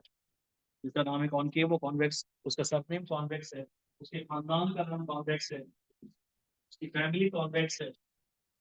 इसमें कॉन्वेक्स साइड मोर पावरफुल होती है। और जिसका आर कम होता है ना, जिसका आर कम होता है, रेडियस जिसका कम होता है वो ज्यादा पावरफुल होता है। खैर, अगर बात अगर दोनों कॉन्वेक्स हैं, अगर बेसिक फॉर्मूला तो ये होता है, पर बाय पर साइन कन्वेंशन डालने के बाद भी प्लस हो जाता है। अगर दोनों सरफेसेस कॉन्वेक्स हैं तो भी अंदर प्लस आएगा, अगर दोनों कॉनकेव हैं तो भी अंदर प्लस आएगा, अगर कॉनकेव है तो बाहर माइनस आएगा। और अगर एक कॉन्वेक्स है और एक कॉनकेव है, इसका सवाल आना चाहिए, पता नहीं क्यों नहीं आता है। तो यहाँ आराम से क्या वन अपॉन अब कॉन्वेक्स माइनस साइन मत डालूंगा, ये दोबारा का फॉर्मूला है। अगर मिक्स लेंथ है तो तुम ये याद करना कि पहले कॉन्वेक्स आता है और फिर कोई साइन मत डालो, और जो आंसर आएगा वो सही आएगा। अगर आंसर प्लस आ रहा है तो वो लेंस की तरह बिहेव कर रहा है, और अगर आंसर माइनस आ रहा है तो ओवरऑल कॉनकेव लेंस की तरह बिहेव कर रहा है। और अगर सन ग्लासेस होते हैं ना, उसमें दोनों पैरेलल होते हैं, आप तो बराबर होते हैं, तो इसका पावर जीरो होता है। सन ग्लासेस जो होते हैं, जो हमारे जैदान भाई के पास एक से एक है, स्टाइल ज्यादा मारते हैं ना, तो गिफ्ट मिले ही होंगे अब्बा जान को। तो जो प्लेन ग्लासेस हैं या जो सन ग्लासेस हैं उसमें आर वन और आर टू बराबर होते हैं, तो टोटल पावर उसमें जीरो आ जाता है। अच्छा, अगर सब बराबर है तो एक भी कॉन्वेक्स है ना, अगर एक कॉन्वेक्स है तो टू बाई आर होगा, और अगर ये प्लेनो है तो वन बाई एक कर्व सरफेस है तो ये वन कर्व सरफेस है तो टू है। जितनी कर्व दो कर्व सरफेसेस का पावर ज्यादा होता है, अगर इसे वैसे काट देंगे, ऐसे ऐसे काट देंगे तो एक ही कर्व सरफेस बचेगी, तो पावर आर। जब तक तुम आर नहीं चेंज करोगे तब तक पावर चेंज नहीं होगा, या तो म्यू चेंज करो या आर चेंज करो। ठीक है ना। एक्स को मैंने अगर एक्स से काट दिया ना तो सिर्फ अपर्चर कम हो जाती है, इंटेंसिटी आधी हो जाती है। इंटेंसिटी प्रोपोर्शनल टू एरिया, तो लाइट ट्रांसमिटिंग एरिया, ये एरिया लाइट ट्रांसमिटिंग एरिया है, बहुत देखेंगे। ये minus A by four, three A by four, तो इंटेंसिटी हो जाएगी थ्री आई बाय फोर।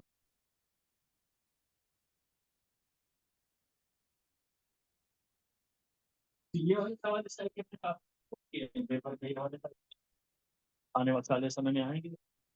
तो जितनी कर्व सरफेसेस है पावर उतना ज्यादा, वो ध्यान रखिएगा। एक जगह पढ़ा सकते हैं कि एक साइड को सिल्वर कर दिया, एक साइड को सिल्वर कर दिया, तो टोटल पावर होता है तो अच्छा तो है कि भाई एक बार लेंस का असर होगा, एक बार मिरर का असर होगा, और बहुत का फिर से लेंस का असर होगा। ऐसा है, इसको मिरर कर दिया, इसको मिरर कर दिया, तो मिरर वाला एक तो प्लेन मिरर है, प्लेन मिरर का power zero, overall power double हो जाएगा, ओवरऑल फोकल लेंथ आधी हो जाएगी। जाते समय भी लेंस का असर, मिरर का तो पावर जीरो, लौटते समय फिर लेंस का असर, overall power double, overall total power double, focal length आधी। अगर ये कॉन्वेक्स मिरर पहले था ना, कन्वर्जिंग मिरर था ना, तो बाद में कन्वर्जिंग, सॉरी, पहले कॉन्वेक्स लेंस था ना, पहले कॉन्वेक्स लेंस था ना, कन्वर्जिंग लेंस था ना, तो बाद में कन्वर्जिंग मिरर बनेगा, इसलिए कॉनकेव मिरर बनेगा। जब सिल्वर कर दोगे तो नाम पलट जाएगा, जब सिल्वर कर दोगे तो नाम पलट जाएगा। केस अगर आया पेपर में तो यही आएगा, केस अगर आया तो यही आएगा।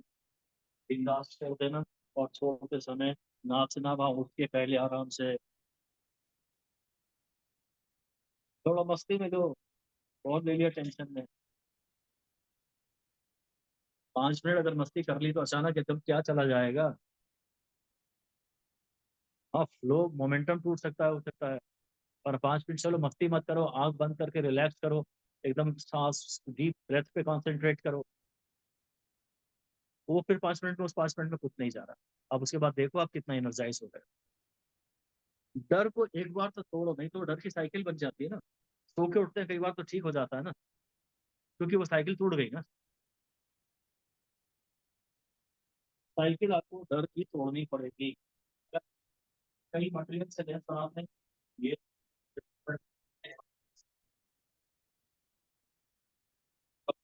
तो टोटल कितनी इमेजेस बनेगी?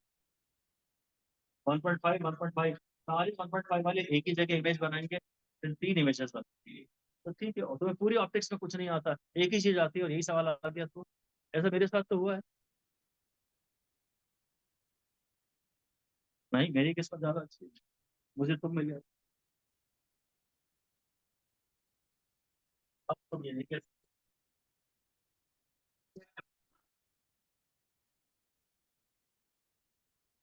ऐसे भर दिया तो एक ही इमेज बनेगी, क्योंकि टोटल पावर होता है हमेशा P1 + P2 + P, combined power होता है हमेशा। तो there will be total one power, there will be total one focal length, और एक फोकल लेंथ तो एक image, one India, one image. और सबसे मजेदार बात आती है, आपको पता, आपको भी पता है कि क्या इम्पोर्टेंट है। ऐसा थोड़ी ना आपको पूरा पता नहीं कि क्या इम्पोर्टेंट है। जब इनसे सराउंडिंग मीडियम चेंज करते हैं, अब आगे काट दो तो चेंज कर रहे हैं, जो करना था कर दिया। इतना सा क्यों? आगे बन गया कि इसमें कोई शॉर्टकट मत करना। अगर तुमने लेंस पहले हवा में लगाना था, कांच का लेंस पहले एयर में लगाना, और फिर बाद में पानी में डाल दिया ना, उसका म्यू अपॉन पानी का म्यू माइनस, सराउंडिंग मीडियम यहाँ नीचे आएगा। ये पेपर में आने की बहुत संभावना है, और इसमें आप कोई तो भी शॉर्टकट कर लेते हैं, कोई फॉर्मूला मत बनाइए, और एक भी स्टेप उड़ाने की कोशिश मत करिए। एक स्टेप डायरेक्ट मारते हैं तो आपका कॉन्फिडेंस भी तो थोड़ा कम होता है। इस तरह से आपने कभी कभी 100 सवाल की भी प्रैक्टिस की हो ना डायरेक्ट मारने की, तो भी फाइनल डे हल्का सा डरोगे इसको डायरेक्ट लिखने। मेथड वही हो जिसमें आपको कोई डर ना बचे, इसलिए बेसिक से स्टार्ट कर। ये बहुत ज्यादा इंपॉर्टेंट है, बहुत बहुत बहुत बहुत ज्यादा इंपॉर्टेंट है। सराउंडिंग फिगर का व्यू नीचे आना चाहिए। और मुझे पता है कांच के, जिस पर जो 3/2 वाले को मैं 4/3 में डाल दूं तो फोकल लेंथ 4 गुना हो जाती है। एक लेंस की एयर में फोकल लेंथ 20 सेंटीमीटर है, उसका म्यू 3/2 है। पानी में डाल दिया, वो पानी जिसका म्यू 4/3 है, इसकी अब फोकल लेंथ कितनी हो जाएगी? 84 टाइम्स। चलो ज्यादा तो धीरे बोला ना मैंने, तो तुम्हारा कंसंट्रेशन यहाँ से वहां भटक गया, यही तो प्रॉब्लम है। स्पीड में और बोल दो तो तुम्हारा फोकस और बढ़ा दो, नहीं तो इतने में कोई थॉट आके चला गया और 80 सही थॉट आके चला गया, फिर दूसरा आके बैठ गया, इस बीच आपने आगे का भी कुछ सोच लिया। यही, यही जो कोऑर्डिनेशन की कमी है, इसको हम कहते हैं लैक ऑफ फोकस, और इससे पेपर में सिली मिस्टेक्स होती हैं।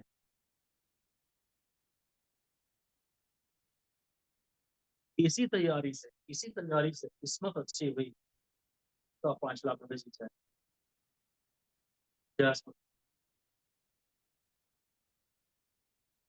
तैयारी में तो तुम क्या ही कर लोगे।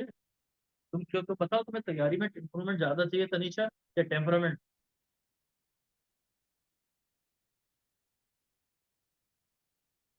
बात तो हो भी गई तैयारी, और तो that will count to with the most, at the most 2% additional तैयारी, चलो मे बी 10% एडिशनल तैयारी, और 90% इज ऑलरेडी देयर। इस एक महीने में तुम और क्या ही कर लोगे?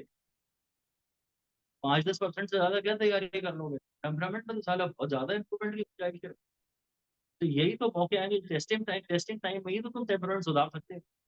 अच्छे टाइम में तो प्रवचन देना हर एक को आता है, इस समय थोड़ा सा पालनी करके दिखाओ। जब बुरा टाइम हो जीवन में, बड़ी मुश्किल से, बड़ी किस्मत से बुरा टाइम आता है, उस समय तुम जो ऐसा तुम बिहेव कर रहे हो ना, वो तुम्हारा असली कैरेक्टर है, वही तुम्हारी पर्सनैलिटी है। बहुत किस्मत से ऐसा डरावना समय जीवन में आता है, इसको वेलकम करो और बोलो कि अच्छा है, बाकी तो हम जिंदगी सुकून से ही काट रहे थे। Nobody wants to agree, but most of you are baby born with a silver spoon, diamond spoon। 10,000 feet के बंगले में रहते हो।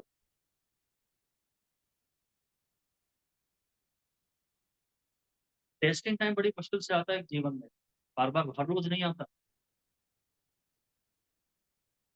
इस समय तुम थोड़ा पॉजिटिव बनो और डरो का, तो फिर वो तुम सीख जाओ।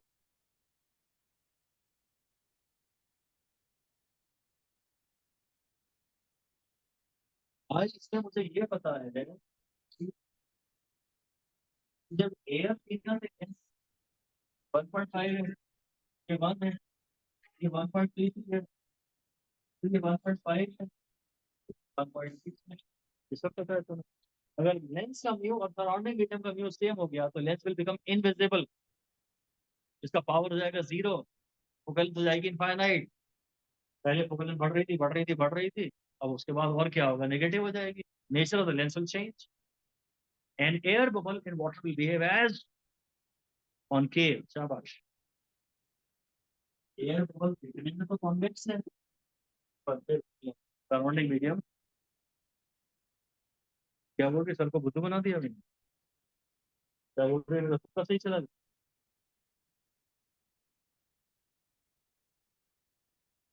हाँ मतलब वो कभी पेपर में प्रॉब्लम भी नहीं है। हम लोग जब, हम लोग ऐसे और एग्जैक्ट चाहते हैं सही आंसर देना, पर पेपर में उतना एग्जैक्ट सोचने की जरूरत ही नहीं है। जिस तरह जिस चीज को सोच के आप घबरा रहे हो वो ऑप्शन में है भी नहीं। ऐसा होता है पेपर जब हम क्वेश्चन पढ़ते हैं तो बहुत घबरा जाते हैं, फॉर्चुनेटली बहुत इजी हो जाते हैं कि भाई यार वो तो ऑप्शन में है ही नहीं। ऐसा होता है कि नहीं? इससे पहले ऑप्शन पढ़ा करो, बाद में क्वेश्चन पढ़ा करो, और क्वेश्चन भी उल्टा पढ़ना शुरू करो जहाँ अननोन छुपा होता है। कई बार उल्टा होता है, क्वेश्चन पढ़ के बड़े खुश हो गए कि पर वो ऑप्शन में है ही नहीं, धोखा। नहीं ना, धोखा ही तो है, जिंदगी है ना धोखा। हर पल तुम्हारे साथ धोखा होने वाला है जिंदगी में, हर पल। बढ़िया है, टेस्टिंग टाइम है, सब ठीक हो।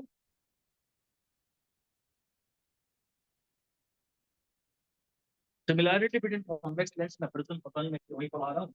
एक कॉन्वेक्स लेंस है, उसे ऐसा माना जा सकता है वो ऐसे प्रिज्मों से मिलके बना।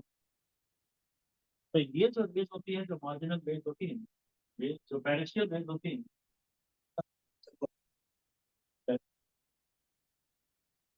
बस ये लेंस होता है ना, वो ऐसे प्रिज्मों से, उल्टे प्रिज्मों से मिलके बनाता है। तो ये इसके बेस की तरफ जाती है ना, तो डाइवर्स हो जाती है, और ये इसके बेस की तरफ जाती है तो कन्वर्स हो जाता है। कॉन्वेक्स लेंस कैसे प्रिज्मों से मिलके बना है, अगर डायग्राम देखे वो पूछ तो सकता ही। और इमेज फॉर्मेशन के केसेस हम इसमें, अब आप इसमें कुछ बता नहीं रहे, तो आपको सब पता ही है। एक बार फिर याद दिला दें कि कॉन्वेक्स लेंस में रो रियल ऑब्जेक्ट की रियल इमेज बनती है। चल, हाँ, कॉन्वेक्स लेंस में तो सब कुछ होता है। कॉनकेव में वीवो नहीं होगा शायद, वर्चुअल ऑब्जेक्ट की वर्चुअल इमेज। कॉन्वेक्स लेंस में वीवो नहीं होगा, वर्चुअल ऑब्जेक्ट है कन्वर्जिंग भी, सारा लेंस भी ऊपर से कन्वर्जिंग है, तो रियल इमेज ही तो बनेगी। तो छोड़ दीजिए, अगर ये इसमें से ये वाली जो लास्ट मैंने बात बोली, अगर ये आपको पसंद नहीं है तो आप इसे इग्नोर कर दीजिए, परेशान मत होइए।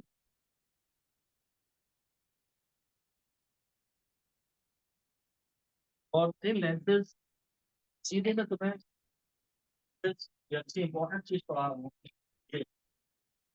बीच में डिस्टेंस दी, गैलीलियन टेलीस्कोप पे चला गया।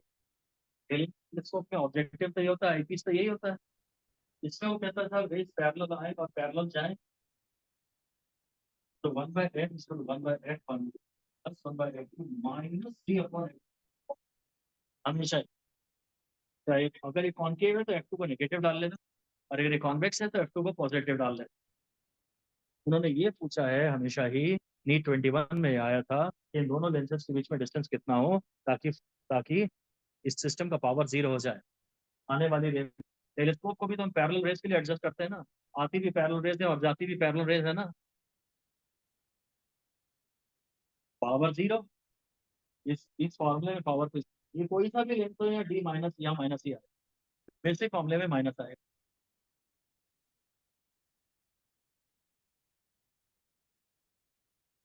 और ऐसे ही अगर ये दोनों कॉन्केव लेंस कॉन्वेक्स तो डी अक्सर में क्या कहता है, अगर एक कॉन्वेक्स और एक तो डी का फॉर्मूला कॉन्केव में तो F2 नेगेटिव आएगा ही आएगा। बेसिक सही करेंगे, याद नहीं करें तो ज्यादा अच्छा है। और अब फाइनली हम आ रहे हैं बेहतरीन बढ़िया अपने ऑप्टिकल इंस्ट्रूमेंट्स। ऑप्टिकल इंस्ट्रूमेंट तो जरूर करके काम नहीं चाहिए, तब तो इसमें क्वेश्चन आएगा आसान। ऑप्टिकल इंस्ट्रूमेंट सबसे पहले ना एप्लीकेशन पढ़ाते हैं, बीटा अल्फा होता है, वो angle subtended by the image upon angle subtended by the object होता है। अगर माइक्रोस्कोप हो तो अल्फा लेते हैं हम, तो ये साइज अपॉन 25 सेंटीमीटर।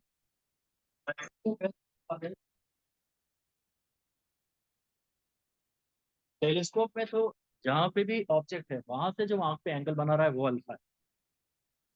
और माइक्रोस्कोप में तो क्या, हमें चीजें मोस्ट क्लियर होती हैं दे आर डी, 25 सेंटीमीटर की चीजें में सबसे ज्यादा क्लियर होती है, तो वहां से आंख पे जो एंगल बनाते हैं उसको अल्फा कहते हैं। फिर माइक्रोस्कोप ऐसे तो पढ़ते थे लीनियर मैग्निफिकेशन, वो था वी बाई यू।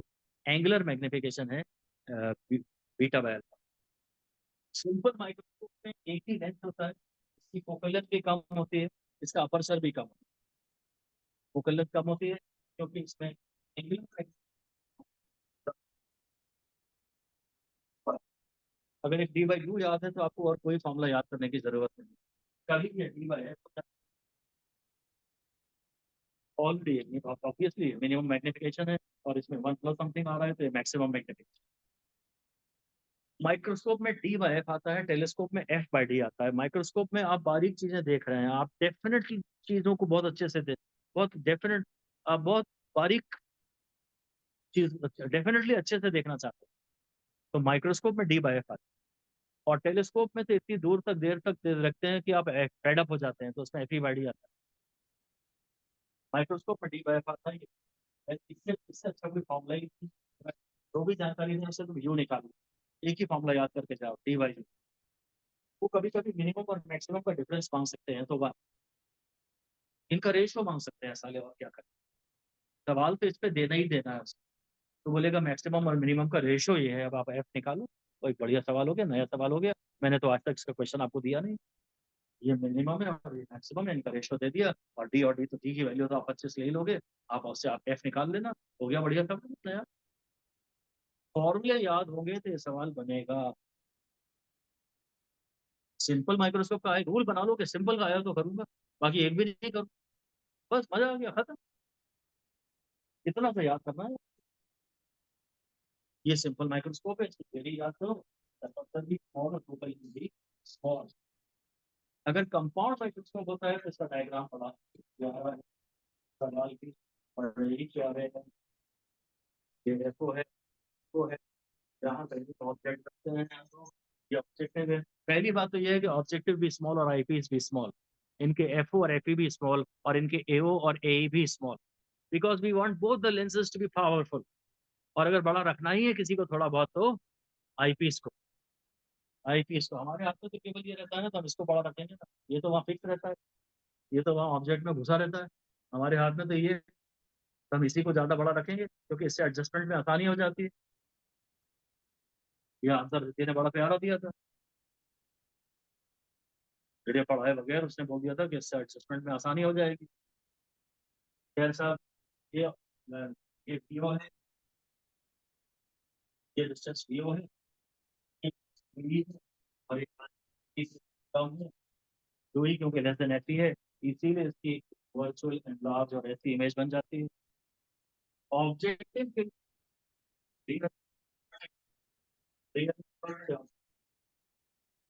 आईपी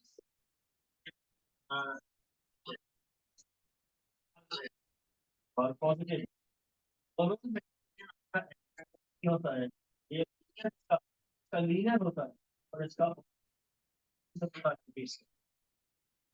ये इसके पॉजिटिव। पहले तो ये याद करो कि इसका नेगेटिव, इसका पॉजिटिव, ओवरऑल नेगेटिव। पहले तो ये याद करो, एफओ भी कम, एफई भी कम। एफई को थोड़ा सा बड़ा रखना है। बोले एक 2 है और एक 3 है, इससे क्या क्या ऑब्जेक्टिव बनाओगे, क्या आईपीस बनाओगे? 3 वाले से आईपीस बनाएंगे। और फिर MO negative, ME positive, overall negative.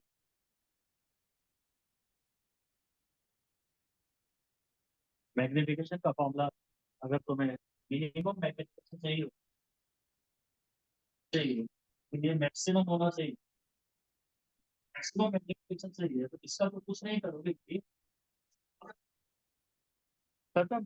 ये इसके सबसे गंदे वाले फॉर्मूले हो गए। इस पे सवाल आए तो मत करना, कोई फॉर्मूला पूछ ले तो कर देना। क्या पता तुम्हारी किस्मत ऐसी हो, इसमें सिर्फ फॉर्मूला ही पूछ के छोड़ दो। बिल्कुल पॉसिबल है। कुछ परसेंट हो, 10% ही सही, कुछ तो एलिमेंट तुम्हारे कॉम्पिटिटर हो ही जाए। क्योंकि वो तो पूरा, लोग तो रिकॉर्डेड को ही छोड़ के जाते हैं, बहुत सारे जाते ही आता। हमारे राज्य महाराजा ऋषि कुछ ये ऑफिस छोड़ के जा रहे हैं, मैंने पढ़ा के अच्छे थे।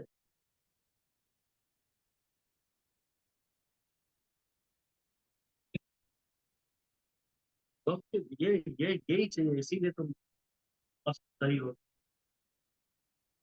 यही सबसे बड़ा कैरेक्टरिस्टिक है कि 11 चैप्टर छोड़ के गया था और फिर भी लोग आपको लगता है कि 100 प्लस आ जाएंगे। होना ही चाहिए।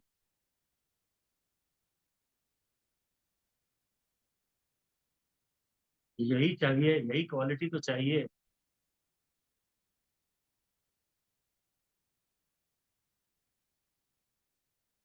जो सिंसियर होते हैं उनको सब कुछ आता है, फिर भी उन्हें लगता है कि उन्हें कुछ नहीं। और जो फेंकू चंद होते हैं उन्हें कुछ नहीं आता, पर वो ऐसे घूमते हैं जो बाबा पेपर उन्होंने ही सेट किया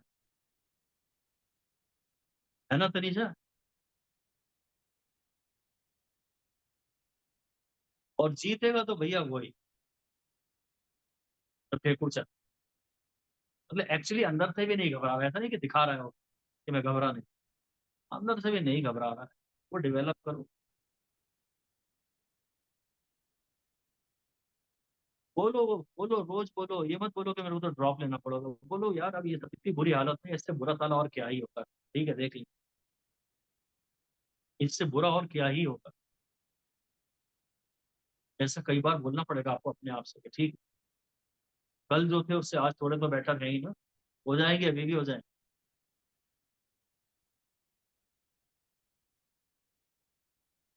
भाई ये बड़ा खतरनाक है। एक बार फिर मैं रिवाइज करा दूं, एफओ कम, एफई कम, एफई थोड़ा सा बड़ा, एओ कम, एई कम, और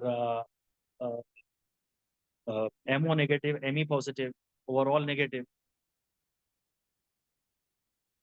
एक सिर्फ ये यूओ नेगेटिव होता है, यूई नेगेटिव होता है, सिर्फ वीओ पॉजिटिव होता है अगर तुम न्यूमेरिकल सॉल्व करने पे आ जाओ तो। मैग्निफिकेशन का फॉर्मूला ऑब्जेक्टिव का, ऑब्जेक्टिव का लीनियर है तो आईडी का एंगुलर।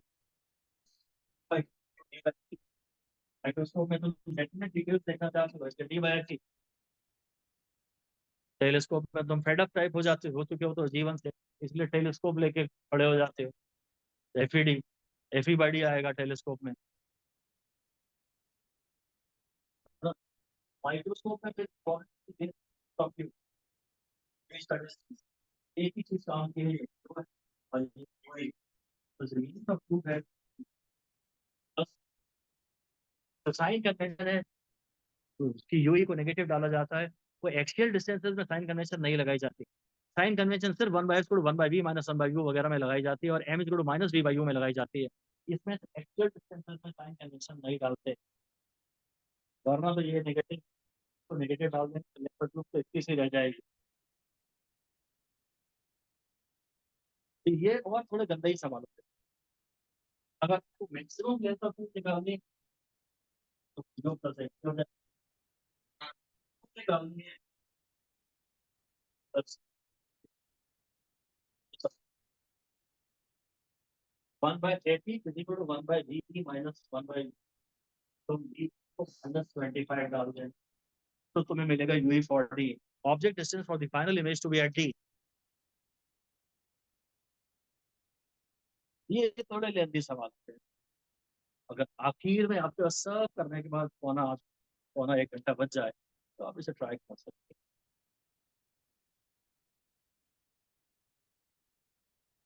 सब कर लो, 10 मिनट सो लो, उसके बाद भी अगर 1 घंटा बच जाए तो कर।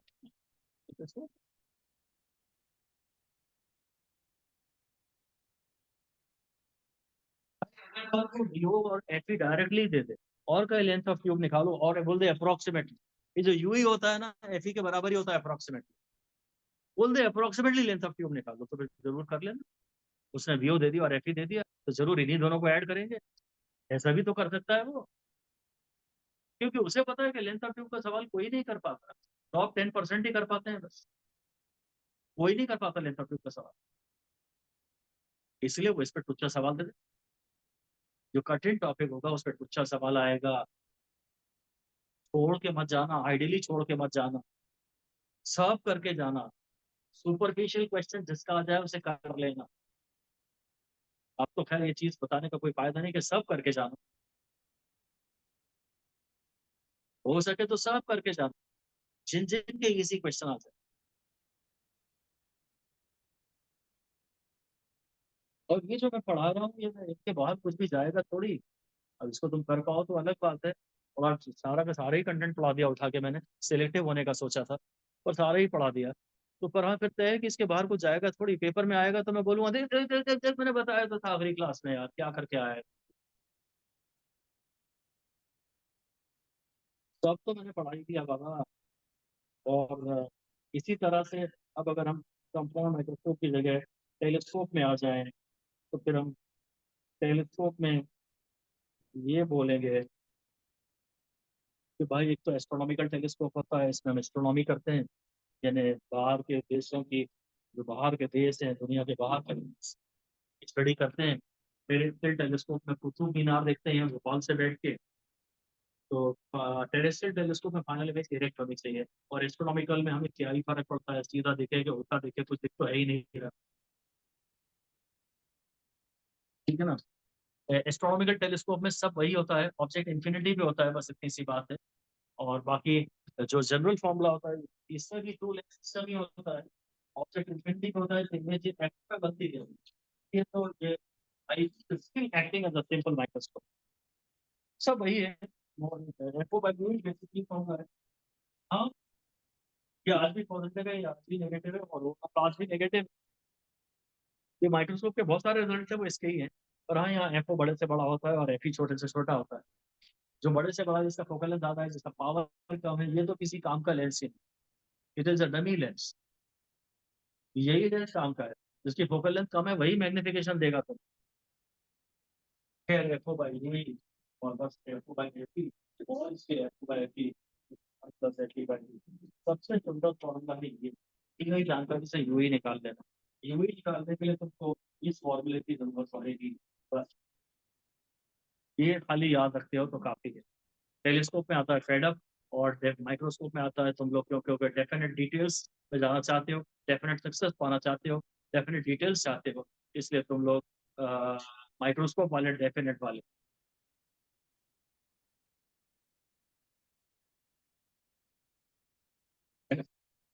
तो टेलीस्कोप का सवाल पर पेपर में बहुत ज्यादा आता है क्योंकि इसमें तो लेंथ ऑफ व्यू होती है ना, ये तो लेंथ ऑफ व्यू बढ़िया एफओ प्लस एफ हो जाती है। मैग्नेट से तो -19 छोड़ ले, 19 है तो तुम गलती से -19 मत डाल दे, तुम उसको पॉजिटिव लेते, होता तो वो नेगेटिव ही। कहेगा मैग्निफिकेशन एक टेलीस्कोप का 19 है, तो एक्चुअली तो -19, -19 को एफओ बाई एफ डालना चाहिए, पर नहीं, उसे 19 ही डालना, फिर एफओ प्लस एफ एन डालना। और इसी सवाल के आज भी आने के चांस। कैजीग्रेन टेलीस्कोप के नाम से भी यही आएगा, अगर रिफ्लेक्टिंग टेलीस्कोप आ जाए ना तो भी फॉर्मूले यही। बस गैलीलियन टेलीस्कोप आ जाए तो ये तो यही है, पर ये एफओ माइनस एफ ही गैलीलियन। कैजीग्रेन मुझे याद नहीं आ रहा है एफओ प्लस एफ ही होता है कि एफओ माइनस एफ ही होता है। गैलीलियन में तो माइनस होते ही है, कैजीग्रेन मैंने काफी अच्छे से वो गूगल पे देख के पढ़ाया था। सिर्फ गैलीलियन में माइनस होता है, बाकी शायद सब प्लस ही होता है शायद। वो इम्पोर्टेंट बात हो सकती है, ध्यान दीजिएगा। कैंसीग्रेन रिफ्लेक्टिंग वाला होता है, इसमें खाली मिरर्स यूज होते हैं। कैंसीग्रेन रिफ्लेक्टिंग वाला होता है। इधर माइक्रोस्कोप पे मैं डी बाई डी बाई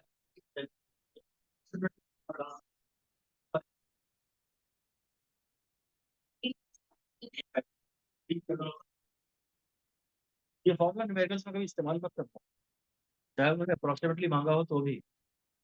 सिर्फ फॉर्मूला ही पूछा हो तो ये याद रखना, वो सबसे बड़ा धोखेबाज फॉर्मूला। ये गने लगा बाल धोखेबाज, और एक ये फॉर्मूला धोखेबाज, सपोर्ट ही नहीं करता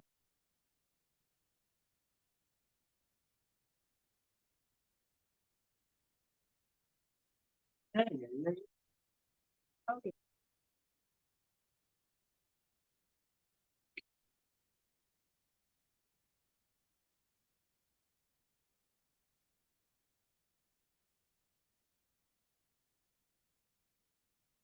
पता है कि क्लास में क्रिटिकल एंगल 42 डिग्री है और इसका 49 डिग्री है। याद